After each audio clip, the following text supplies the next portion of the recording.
Hi everyone, welcome to the May 5th edition of the TimeformUS Pacecast. I'm David Aragona, and I'll be joined very shortly by my co-host, Craig Milkowski.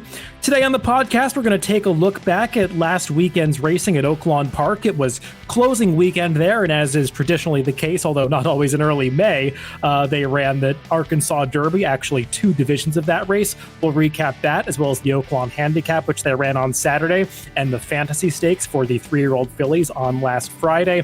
We'll also talk about some notable allowance races where we saw some interesting performances on the undercard on last Saturday at Oak Lawn Park. Then we'll finish up by going to Gulfstream, where they ran 3 stakes last Saturday, as well as the stakes from Will Rogers Downs and Fonner Park.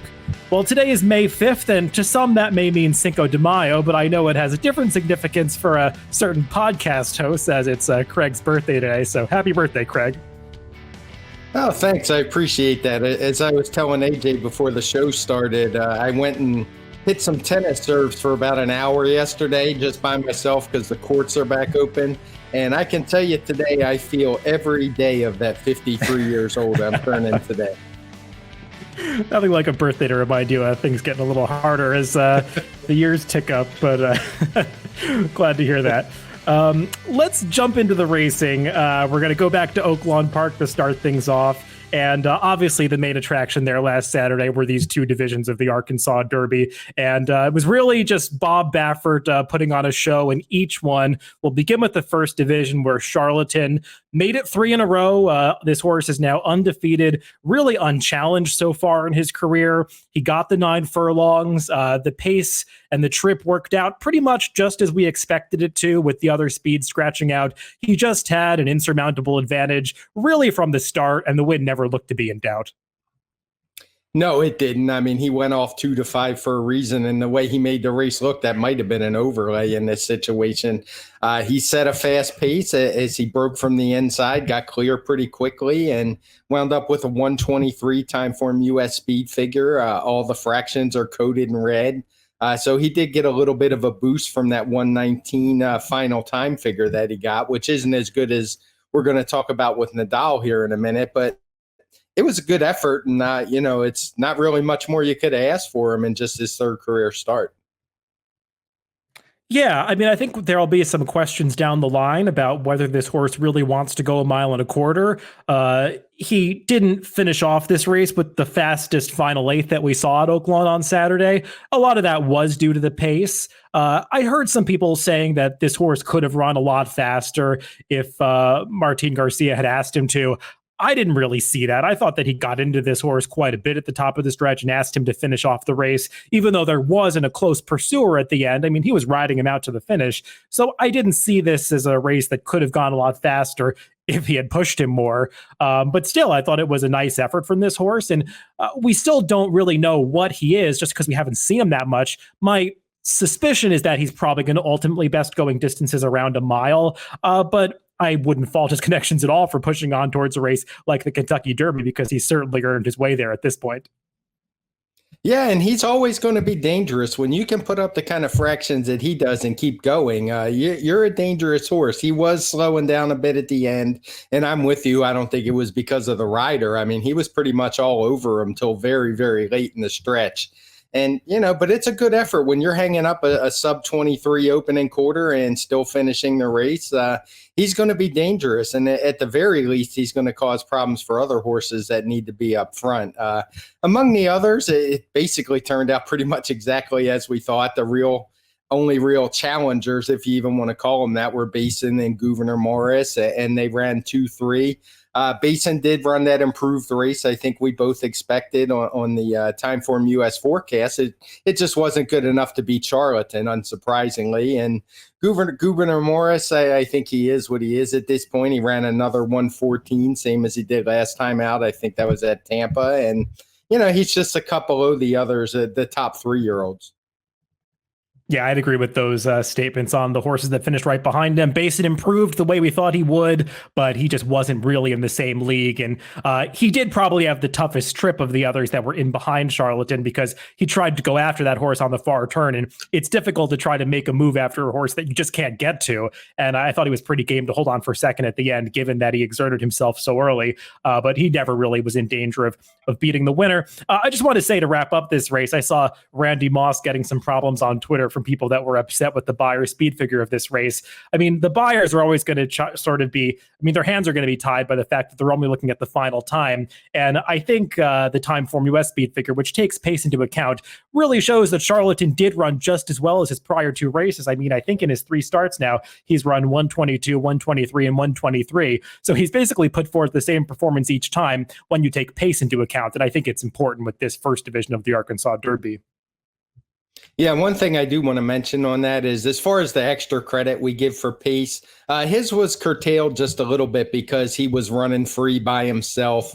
We only actually give credit up to a length on the lead. So for him, he was only basically 2 lengths clear at all the early calls. So it was toned down just a little. But I wanted to make that clear for people to understand. You know, we see, especially in turf, sometimes horses run off, open up by 10, and they're not going to get the same kind of credit for pace figures they run in the adjusted overall TimeformUS speed figure.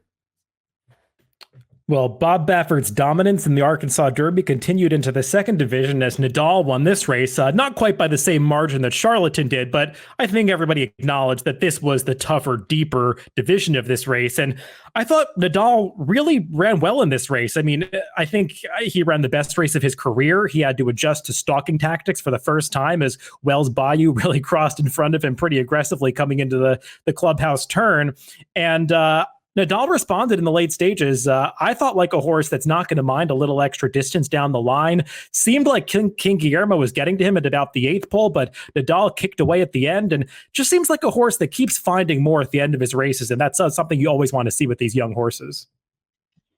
Yeah, I thought this was a really impressive race. He actually got a point higher than Charlatan on our speed figures with a 124. His final time was 2 points faster. Obviously, he was a little bit faster on the clock. It was a really easy day for figure making, in my opinion, at Oaklawn that day. If you just look at these two races and take them at face value, I think you'd have to say that Nadal ran the better race. He was carrying 4 more pounds. He ran a faster final time. He faced a little pressure, lost a little ground. So it doesn't necessarily mean he would beat Charlatan if these two hooked up against each other. But just looking at these two races, he was more impressive to me.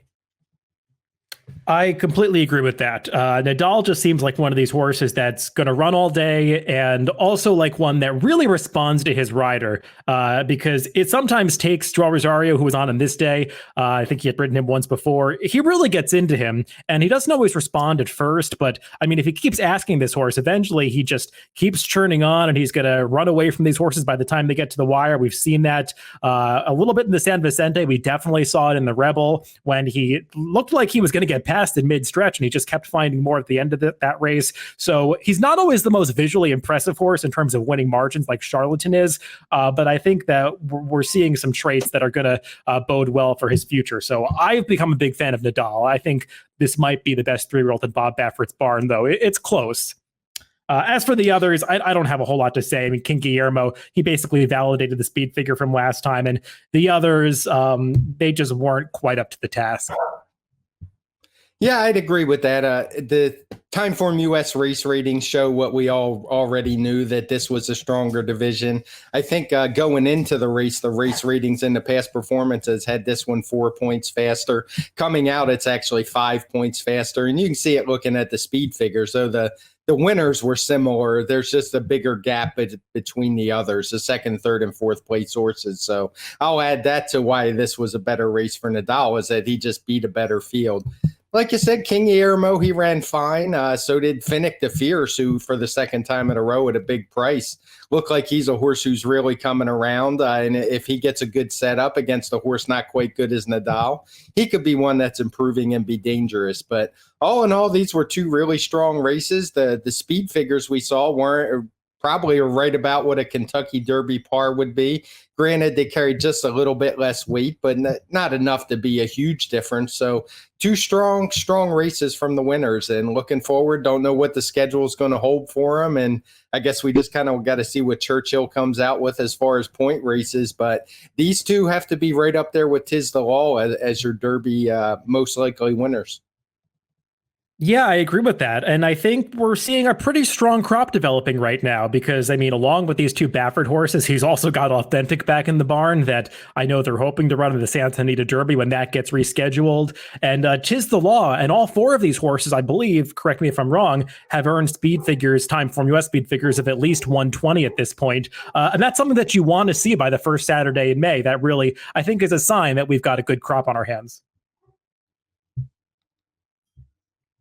Let's head on to the Oak Lawn Handicap, which was run right between the two divisions of the Arkansas Derby. And I know it's good for you as a speed figure maker when you've got 3 9-furlong races right in a row. And I guess it was easy to make comparisons between these races. Although this one did feature a different pace situation than the two Arkansas Derbies, as they really didn't move that quickly up front. And it seemed like there was going to be more pace on paper. It just didn't quite develop, as Florent Giroux was really aggressive out of the gate on Warrior's Charge. And by my standards, who is a horse that gets good trips in all of his races, just seems like one that makes his own good trips because he also breaks so alertly out of the gate for Gabriel Saez. And they just ran 1-2 around the racetrack, and by my standards, Forge passed at the end.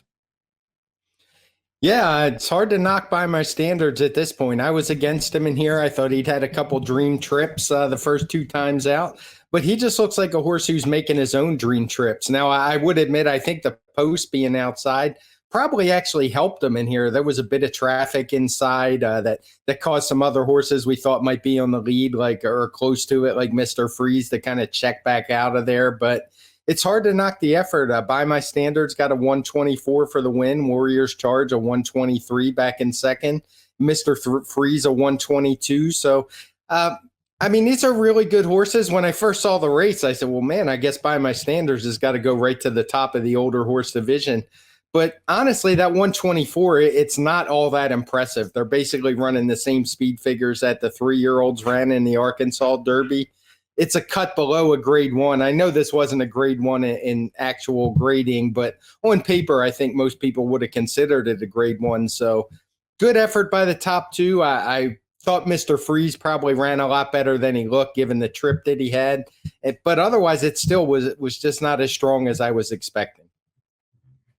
Yeah, I mean, Mr. Freeze is a horse that you would have expected to be closer to the pace here, but he didn't break as sharply as Warrior's Charge. And Florent Giroux, to his credit, has really gotten aggressive in a lot of these big stakes races that we've seen on the dirt recently. We definitely saw it with Wells Bayou and the Arkansas Derby. And he was just intent on getting Warrior's Charge in front of Mr. Freeze early. And that turned out to make the difference because Mr. Freeze had to check a little bit in the early going, alter course to the outside. It just wasn't ideal for him. And I do think he ran well to be third in this race and was probably at least second best.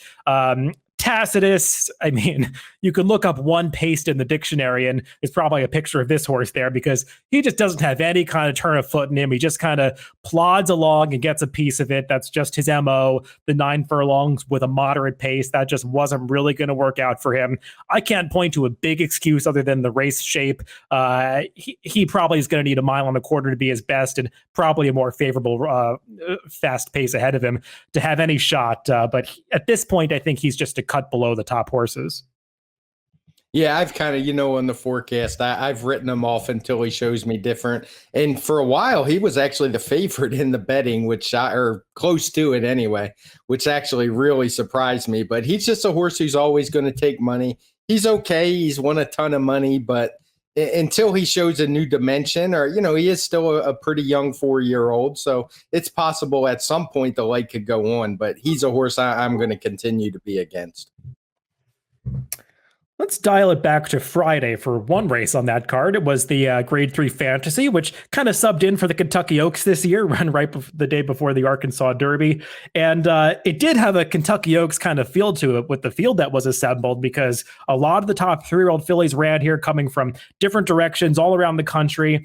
And we saw a pretty special performance from the winner, Swiss Skydiver, one that I did not foresee coming for her. But she really stepped up and beat Venetian Harbor, and these two just finished well ahead of the rest of the field.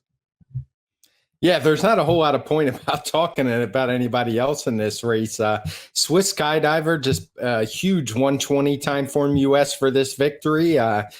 And there's no fluke about it. I mean, she chased the really fast Venetian Harbor, just kind of was able to move up to her and run past her and run away with relative ease at the end. And nobody else was coming, making any kind of moves.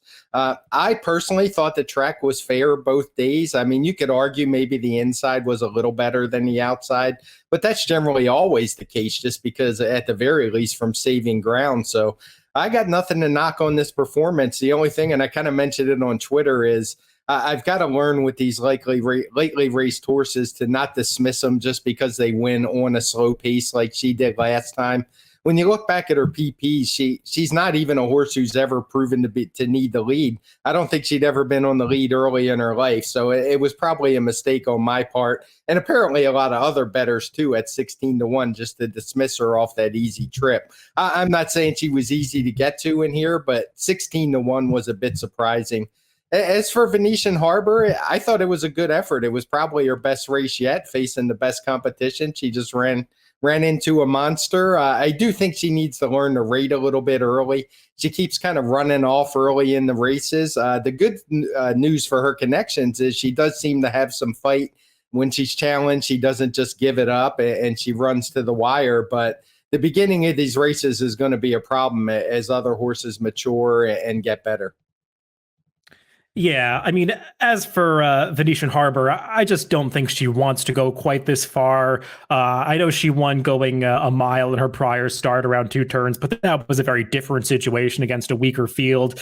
She's just got a pedigree that's all sprint, especially on the bottom, and she's so fast in the early going, and she didn't quite finish off this race. I do want to ask you a little bit about the pace of this race, because it seemed like they were really moving in the early going, and this was not a red color-coded pace in the TimeformUS PPs. I was a little surprised about that, but it was dominated up front by the 2 speed horses, so maybe that just really speaks to the fact that these 2 were much the best in the race. I agree with you that it wasn't a speed favoring track, or not particularly speed favoring at Oaklawn on Friday or Saturday. I think some people get too caught up in just looking at the winners of the races when they're making those determinations. And while there were a lot of front-running winners on Friday, if you look at all of those races, the top 3 finishers or even the entire fields and how the races developed, they were winners, but they weren't winning by much. And a lot of the horses that got minor awards on that card did close from farther back in the pack. So I think it was pretty fair overall. Maybe if it was speed favoring, it was just slightly so, but not enough that I would discount, especially superior horses that were trying to come from off the pace. And I think we really saw that on Saturday, that things evened out. And I don't think the track changed considerably from one day to the next. The one of the performance I do want to mention in this race of the also-rans is the 5th place finisher, Fire Coral. This was a horse that I was a bit interested in before the race, and I'll probably talk about this race when I do my horses to watch segment later this week to talk about her trip, because it was just a disaster. I mean, she badly clipped heels into the first turn. Tyler Bays almost came off of her, and she actually ran a remarkable race to come from that situation, dropping about 10 lengths behind the second to last horse to get up for 5th here, beating most of the field. It's only her 4th career start. I think we'll see something better from her in the future if she recovers from this. Yeah, that's a good point on the trip. It's hard to find trips when horses are so far back, but they are out there, and sometimes the margins get exaggerated. I did want to mention real quick how bad the horses who ran in New York this winter were, and I remember expressing some concerns at the time that track at Aqueduct was just so goofy at the time, so crazy slow, that I wasn't sure a lot of these performances were going to have a lot of relevance as we went forward. I mean, you make the speed figures for the track they run on, but I've just seen a repeating pattern. Of very few of these horses have come back, and this is the guys and the girls for the most part, to run similar races. So I just want to say I'm going to be leery of those winter New York races on more normal tracks. Yeah, I mean, I don't know what to make of it. You could also say that the tracks were earned, I mean, that the figures were earned in very different circumstances. It's a deeper track. It was run in colder temperatures. I mean, it's just a different situation. Also, Harvey's Low Goyle, who we both liked in this race. I mean, she had last run at the beginning of February, so she was coming off a 3-month layoff into this race. I know I'm making excuses, but I mean, I don't know how good those horses were. And I do like to take the speed figures at face value most of the time. It was a tough race, and a lot of horses didn't show up. And you are right to point out that the New York horses, they didn't run for whatever reason. The one other thing I do want to say about Swiss Skydiver is, I mean, she did show talent from the start, but I think it's pretty hard to have foreseen that she would have improved this much. And I think it just goes to show you how quickly 3-year-olds can improve at this time of year, sometimes without warning. I mean, she looked good in the Gulfstream Park Oaks last time, but she looked good earning a pretty mediocre speed figure. I think it was hard to elevate her performance. It's not like she could have run much faster that day if Paco Lopez had asked her for more, because she was all in to win that race. She just got a lot better all of a sudden, and that can happen sometimes with lightly raced horses. Yeah.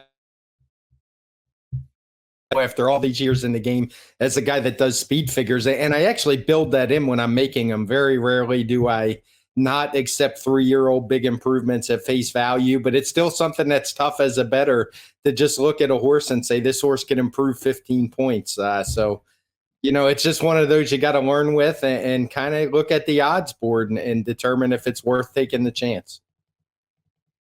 Let's stick with the 3-year-old fillies, but head back to the Saturday card, because we saw an allowance race that figured to have some quality to it coming in, because I know Bob Baffert's been hyping his horse Gamine for a long time. She was making her second start here after a very easy debut victory at Santa Anita. Going the same distance as the Fantasy in this allowance race, Gamine got the job done, but she had to work pretty hard to do it. And I know some people were initially disappointed by this performance, but you had to look at the final time and say, well, Gamine, just at face value, ran a lot faster than some of the older horses going in allowance company on that Saturday card. So I don't think it's a big surprise that the speed figure came back almost as high as the Fantasy. Yeah, I mean, she was fast. There's no doubt about it. Just to be safe, I timed this race to make sure it fit, and it did. But I wasn't really surprised. I don't ever really remember any timing problems at Oaklawn. They seem to do a great job there. The runner-up, Speech, had run some fast races. She's only won. I think she's only won one time when she broke her maiden. But otherwise, she's had some good seconds and done so in fast time. And she actually looks like she was going by in the stretch, but Gamine showed a lot of gameness, dug in. The pace was nowhere near as fast as what we saw in some of the other races, particularly the 2 Arkansas Derbies, but she still showed that toughness and gameness, and it was a pretty big gap back to third. And this is clearly a very promising filly, and I wouldn't argue with anyone who said she was the most likely winner of the Oaks. Yeah, I mean, I was impressed by this race. She was the kind of horse that won first time out and only earned a 104 TimeformUS speed figure. But if you watch that race, it's one of the few times where you would say, oh, well, this horse obviously could have run a lot faster, because they just asked her for nothing that day. It was like a morning workout. So there was obviously untapped potential here. And I think she showed here what is really there, because she did get a perfect trip. And as you said, the pace was pretty moderate. It wasn't slow, but I mean, she just got to go an even pace throughout. And you can make the argument that Speech ran just as well, if not better than her, for almost getting to her at the end, though Gamine did show some grit to turn her back at the end of that race. They're both really nice fillies. And I would say about Speech, she actually probably flatters Donna Veloce, because Donna Veloce is kind of the horse that's been forgotten about at this point, because she was one of the few that skipped the Fantasy, but she beat Speech very easily last time. So I'll be interested to see how good she's gotten when she comes back. Gamine, to me, I don't know how far she wants to go. I mean, if they do eventually run the Acorn going a 1-turn mile at Belmont, that seems like a perfect race for her. Yeah, I'd agree with that. I should mention her maiden race. She only got a 104, but the final time was a 110. That's something I've talked about. We're working on changing it to not punish them as much, and we should see that pretty soon. I'm hoping to have it in place by June 1st and kind of backdate a few of these figures just from this year. I'm not going to go back in time and do a whole bunch of them, but that's one that I will. There is the other thing I wanted to mention as far as the speed figure goes. Andy Beyer put out a good article about this on the trouble he had making this figure. And he ultimately decided the same thing I did. And it was actually Randy Moss, who makes the figures for Oaklawn, to not break this race out just because it looks too fast and a lot of horses improved. But it's just worth a read if you're into speed figures and how they get made, because we often see these things in a lot of high stature races or horses with big names. But these are the kind of things that pop up every day at almost every track with it, where you have to make these types of decisions. And it really is worth a read over at drf.com. And this is one of those days where you could say that you did have a lot of races to compare it to, and it probably helps you make that decision because there were just a lot of mile and a 16th and mile and an eighth dirt races at Oak Lawn Park on Saturday. So that makes it a little bit easier to get a sense of where this race fits. And I think one of the reasons that people might have been skeptical of the figure is because you just compare it to the next race that we're going to talk about, another allowance race on Saturday, where good older horses ran a little bit slower than Gamine did. This horse, Dumph, who ran in the 9th race, the winner of this race, got a higher TimeformUS speed figure. That's because the pace of this race was a little bit quicker. I think the real question you have to ask in this race is, where did Dumph's performance come from? I think a lot of people can just chalk it up to the trainer switch. Yeah, I don't know how else you could come up with it. I mean, the horse improved on our figures over 10 lengths. On Beyer figures, I think it was 9.5 lengths. Was stepping up in class, had a bad post, and this horse ran like he could have competed, not won, but he could have competed, not embarrassed himself in the Oak Lawn Handicap. So I'm not really sure what to make of this. I know there's a lot of speculation. Robertino Diodoro is not one of the more popular trainers out there in social media because we see a lot of these type move ups from him. And I'll just leave it at that. I don't want to speculate on this kind of stuff. As bettors, we just have to look. The stats were there. The horse probably shouldn't have been 57-1 just based on those. Yeah, I mean, I don't have a whole lot to add to that. The one thing I will say is, I mean, don't take this as a red board because we talked about this race on the TimeformUS forecast, and I certainly did not mention Dove, and neither did you. But I mean, if you do watch his victory prior to this, he did run better than the speed figure would indicate that day because he did get badly steadied into the far turn and still won that race. That said, he was beating much weaker company, and that was for a different trainer. And this was definitely a different version of Dumph than we saw even in that prior race, despite the trouble that he had. Fearless, who was second in this race, we should briefly touch upon, because I think if the trip had worked out differently, Fearless probably would have won this race. But I think Fearless's start here shows that what happened in the New Orleans Classic last time really wasn't Florent Geroux's fault, because he tried to get this horse forwardly placed that day, and Fearless just didn't cooperate. And once again here, John Velasquez tried to ride Fearless out of the gate from the inside, and he was just kind of sluggish heading into the first turn, and he ended up so much farther back than I think anybody would have expected. And I mean, if you look at the run that this horse put in through the final quarter mile, once John Velasquez got him into the clear, he was absolutely flying at the end of this race. But he's got to figure out how to get out of the gate, because that's going to be a real issue for him moving forward. It is, and I'm glad you brought him up. I didn't want to close this race out without talking about him. I think if you watch his trip after the start and just how he runs, this is a horse who is loaded with talent. We saw it 2 races back when he got that 118 TimeformUS speed figure, but that was in a race with a small field. And these last 2 times he's had to face big fields where not breaking well and taking a little while to get going is just going to always cause problems. I guess the bright side is he showed he can come from far back, because he was way, way back in this race. I mean, I almost thought he might get eased for a little while there, that he was so far back. You thought maybe something went wrong. But in the end, he was flying, talented horse. If he's, shows up in a race under more normal times in a 6 or 7 horse field, it'd be super dangerous. But in these current times where all the good races are drawing big fields, that's going to be an issue for him that Todd Pletcher is really going to need to work out. And personally, I hope he does, because I really do think this horse has some talent. I haven't had a chance to check out the GPS charts, but I would imagine everything after the first quarter mile or half mile at the worst, he was probably by far the fastest horse in the race.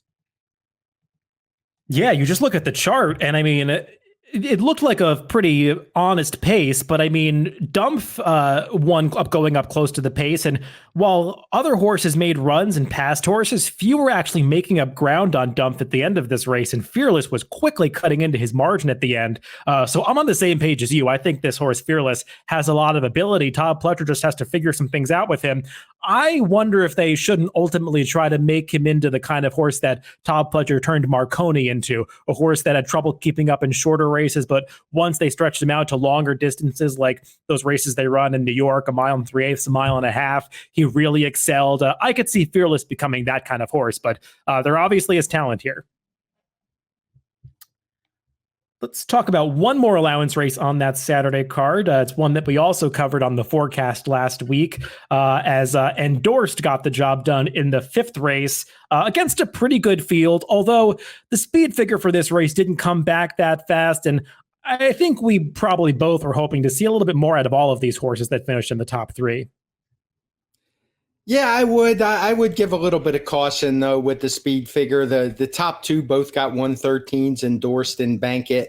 But for me, this was a kind of a race where the speed just completely fell apart. And when the horses that win come from off the pace, that kind of hurts their figure. The pace wasn't much early. It was moderate at best, I would say. It's certainly not coated in red. Not quite in blue either, though. But I do think it was enough to have an effect on the number they gave.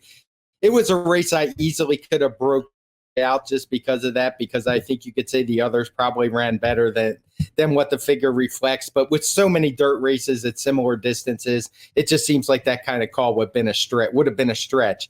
But as a better personally, when these horses run back, I'm not going to look at them as 113 type horses. They're going to be the more 118, 119 types that we've seen coming into this race. The real head scratcher for me was Pirate's Punch. Now, I didn't like him in this race at all, but I was really surprised how far back he was early, and that basically took away any chance he had.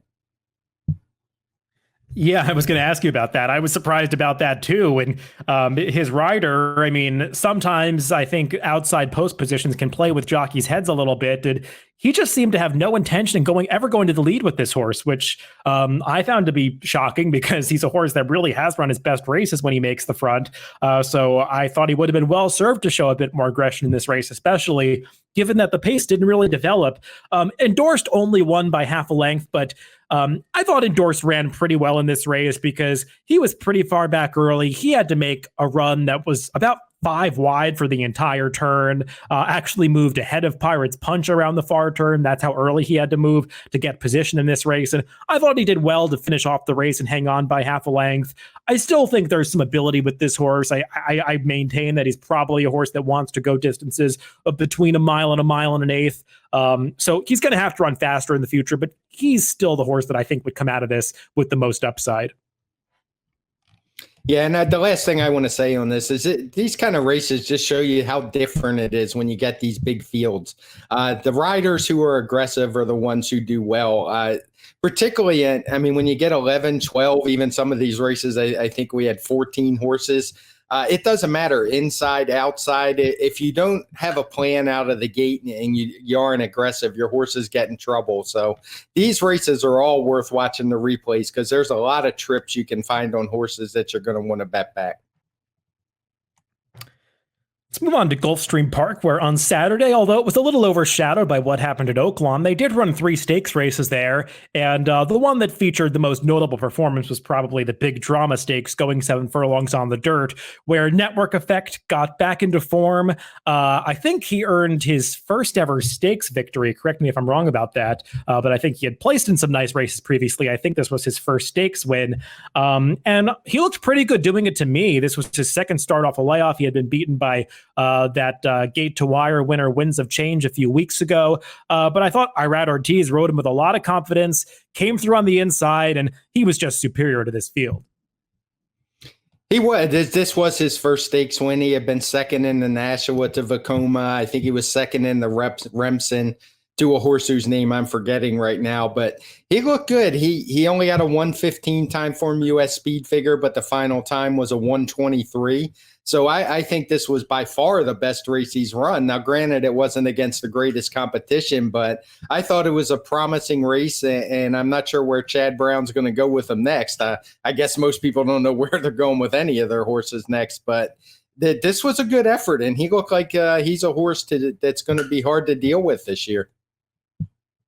Yeah, this is one of those races that I think you'd agree with me will be maybe affected by those changes you make to the speed figures, because while Network Effect was close to the pace throughout, he's getting penalized a little bit for finishing as quickly as he did, actually getting a lower speed figure here than the runner-up Noble Drama, who did make a big move from the back of the pack in this race, but he didn't finish up nearly as quickly as Network Effect did. I liked what I saw. Network Effect came through on the inside very willingly through a pretty small hole. A lot of horses aren't always willing to do that. And he got the 7 furlongs without issue. I think there's still some question about what ultimately is going to be this horse's best distance, because, as you said, he was second in the Remsen, going 9 furlongs as a 2-year-old. I think he probably ultimately will be best as a miler, maybe a one-turn type of horse. But this was definitely a step in the right direction for him, and I'll be interested to see where Chad Brown can place him out of this one. Let's move on to those 2 turf stakes that also took place just surrounding the big drama at Gulfstream Park on Saturday. One of them was for the Colts and Geldings. That was the English Channel going a mile. And Guffaw is turning into a pretty nice 3-year-old turf horse for Christophe Clement. It's the second race in a row at Gulfstream Park where he has made a move from last to first. And it's not always the easiest thing to do at Gulfstream, but I think just a perfectly orchestrated ride by Arad Ortiz really helped him to do so. This horse, though, he does have quite a bit of talent. He does. It's his 3rd win in a row after losing in a fast maiden race in his debut back at Aqueduct in November. But you know, he's doing it the right way. He got a 1:08 TimeformUS speed figure for the win. Like you say, he doesn't have a lot of early speed, so he doesn't always make things easy on himself. But, you know, when you have a rider like Irad Ortiz, and I just want to give a shout out to him, since he's come back to riding, it's so easy to see just how good this guy is and how much better he is than a lot of the other riders he's facing there, that it almost reminds me of when I was younger in the days growing up in Maryland, where even when Edgar Prado, for example, or Kent DeSormo, who were just dominating Maryland racing, their horses might not look that great on paper, but you almost had to cut their price in half just because of the rider.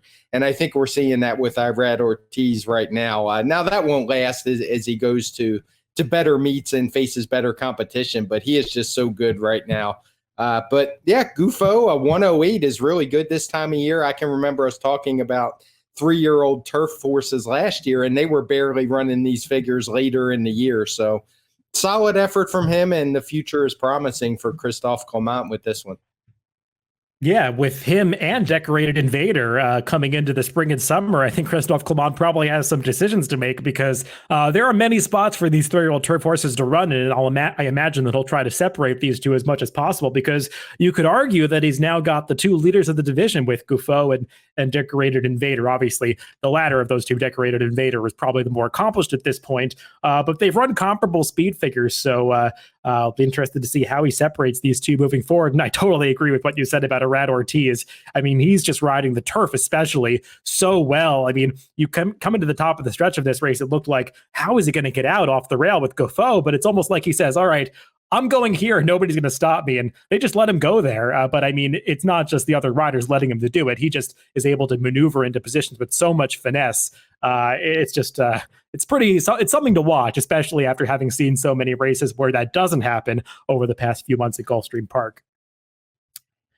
The filly version of this race was the Honey Rider, run 2 races earlier, and no surprise, this one went a little bit slower. It also produced a bigger priced result, as the winner, Micheline, went off at 17-1 in this race.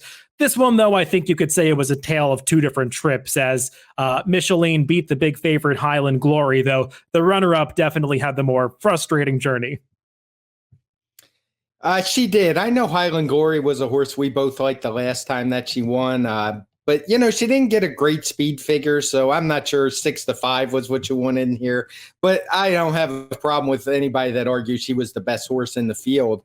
She definitely had the tougher trip. The winner ran a 103. Highland Glory actually ran 100 despite the trip, which was a point higher than her last race. But she's another one who, with her running style, she's one who is likely to run into some trouble because she likes to drop way back. Now, she really finishes her races strong. That last one, it was almost unbelievable that she got up the burst she put in the last 100 yards. And she just gave herself too much to do in this one. So she's a talented filly, but there are some caution marks with her for me. Yeah, I mean, with Highland Glory, her race 2 back, the one that you were saying was so impressive that she won. I mean, the thing that we don't take into account for that race in the speed figure is the ground loss. And the thing that made that race so impressive was that she went 4 wide around both turns and still put in that run to pass those horses at the end of the race. So I think that performance last time was a little better than it seemed on the speed figure scale. And in this race, I mean, if you just watch these two horses, Micheline and Highland Glory, through the early going, you wouldn't have expected, first of all, Highland Glory to be behind Micheline because Micheline's really been a deep closer in her prior races. And Micheline was just a pest for Highland Glory in the early going because she's the horse that Highland Glory had to check behind as that she crossed over heading into the first turn. Then Highland Glory just got ranking behind her. Micheline got into the clear on the far turn, whereas Luis Saez tried to do all the right things saving ground, but he just had to continue to alter course multiple times coming to mid-stretch, and just all worked out where Highland Glory lost this race. But I don't think she loses anything in defeat. I wouldn't be surprised if these results are reversed next time these horses meet. Let's finish things off this week by heading to 2 tracks that I don't think we've visited often, if not at all yet on this podcast, Will Rogers Downs and Fonner Park. We'll begin at Will Rogers Downs, closer to where you live, Craig, as an Oklahoma bred named Welder became a millionaire in the TRAO Classic Sprint. This is a horse that a lot of people probably aren't even aware of, but if you look at his career record, he's just a really admirable, consistent older sprinter. I think he's now won 2/3 of his 33 career starts, and he just seems to always perform well at Will Rogers Downs. Yeah, this was his 22nd win. He's won a lot at Remington. I think he's won some races at Oaklawn, if memory serves, against Open Company. I know he's tried, so I won't swear to it, but he's just a really solid horse he had kind of went off form his last race of last year when he lost as a 1-9 favorite in an allowance race on Springboard Mile Day. So I was a little worried about him, but he came back fine, looked as good as ever. He got a 118 TimeformUS speed figure. And, it's I listed these 2 races. They don't have a whole lot of national prominence, but both these tracks running, they've given horsemen a place to run. They've given us better something to watch during the week and wager on if we're so inclined. So I wanted to give him a little shout out. And Welder is a really cool horse. Like I said, he can compete most places. He can step into Open Company and be competitive in stakes races, but there's really no reason for him to do so. He's fast enough. There's plenty of money in the Oklahoma bred program, and he just kind of keeps beating up on these guys and keeps winning. But at his age, I always like to see these horses keep going. He's a beautiful gray to look at, and just a good story. The other race that took place in the Midwest last weekend at one of these tracks that keeps us busy on Mondays and Tuesdays was Sleepy Eyes Todd in the Gus Fonner Stakes at Fonner Park, I believe last Wednesday. Sleepy Eyes Todd, he's not an Oklahoma bred, but he is a horse that I think came to prominence for a lot of people when he ran in the Oklahoma Derby last year, finishing second in that race behind Owendale, I believe. And they tried some tougher company with Sleepy Eyes Todd recently, but this dropping class did the trick for him. Yeah, it did. I think I mentioned this race on the forecast where a lot of horses from Oaklawn who were in some of those allowance races could have shipped here and possibly been the favorite in this race over a horse like Sleepy Eyes Todd. Not that he's any slouch. As you said, he ran some fast races last year. He won a race, I believe it was on Oklahoma. No, he was second in the Oklahoma Derby day. Then he ran on, maybe it was Springboard Mile Day, won another stakes that day. But he's just a really good horse. He's probably not a grade 2 or grade 1 type, but when he gets things his own way, he can certainly still run, and he won this one super easily. He made 7-5 look like a gift. So I think that's the former announcer at Los Al, who used to say that. And he got a 1:14 TimeformUS speed figure. Kind of take those with a grain of salt. They hand time all the races at Fonner Park. As much as I'd like to take the time to time them all from video, I'm not going to do that. So these races are pretty much rated on an individual basis. When they look like they can be grouped together, I do it. But when they don't, which is often the case, I just rate them. So they're almost like class ratings. But that 1:14 he ran was solid. I don't think anybody would have a doubt he could have run faster if he needed to. Yeah, it was one of those races watching it where he was only 7-5. I think it looked like he was about 2-5 after about a quarter mile of this race, because it didn't seem like they were going that fast up front, and he was just doing it so easily. And I think this race was around 3 turns, and he just looked to be in command throughout. So a horse that, as you said, running just about as fast as some of those promising allowance horses that we saw at Oaklawn. So it wouldn't be a shock if he could do better against some tougher company in the future. Probably not a graded stakes kind of horse, but we'll see. He did do well in that Oklahoma Derby last year against tougher company.